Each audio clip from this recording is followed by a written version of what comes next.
উচ্ছেদ অভিযান পরিচালনা করছে জেলা প্রশাসন এবং সড়ক বিভাগে। নিয়ে বিস্তারিত জানাতে আমাদের সাথে যুক্ত হচ্ছেন সহকর্মী কাজী মনিরুজ্জামান। মনির, অভিযানে কি ধরনের স্থাপনা উচ্ছেদ করা হয়েছে আর এখন পর্যন্ত কোনো ভবন কি ভাঙা হয়েছে কিনা?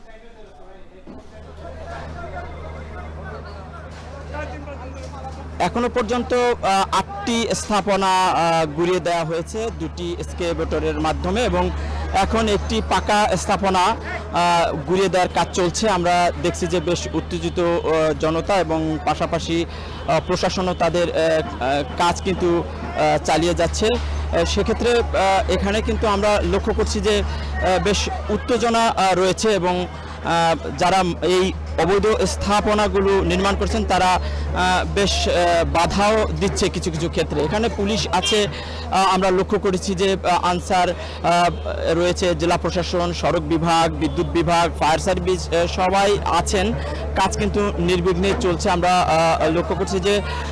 আর পাশাপাশি এরপরেও পুলিশ বক্স পর্যন্ত, কোর্ট মোড় পর্যন্ত আরও যে স্থাপনা রয়েছে সেগুলো উচ্ছেদ করা হবে, এমনটা কিন্তু আমাদেরকে এক্সিকিউটিভ ম্যাজিস্ট্রেট জানিয়েছেন। তো সকাল 10টার দিকে কিন্তু এই উচ্ছেদ অভিযান শুরু হয় এবং তা কিন্তু চলতে থাকে। প্রথমে বেশ কিছু টিনের স্থাপনা এবং আধা পাকা স্থাপনা ভাঙা হয়। এই মুহূর্তে কিন্তু আমরা দেখছি যে এই একটি পাকা ভবন ভেঙে দেওয়া আছে, যেটি একসময় একটি রেস্টুরেন্ট ছিল। এর পাশে আরও একটি ভবন আছে যেটি এর পরবর্তীতে ভাঙা হবে, এমনটা জানিয়েছে এখানকার উচ্ছেদকারী যারা আছেন সেই কর্তৃপক্ষ। তো শরীয়তপুরে এই সড়কটি মূলত 2086-87 সালে অধিগ্রহণ করে সড়ক বিভাগ এবং এটিকে 60 থেকে 70 ফিট চওড়া একটি সড়ক বানানোর জন্যই এই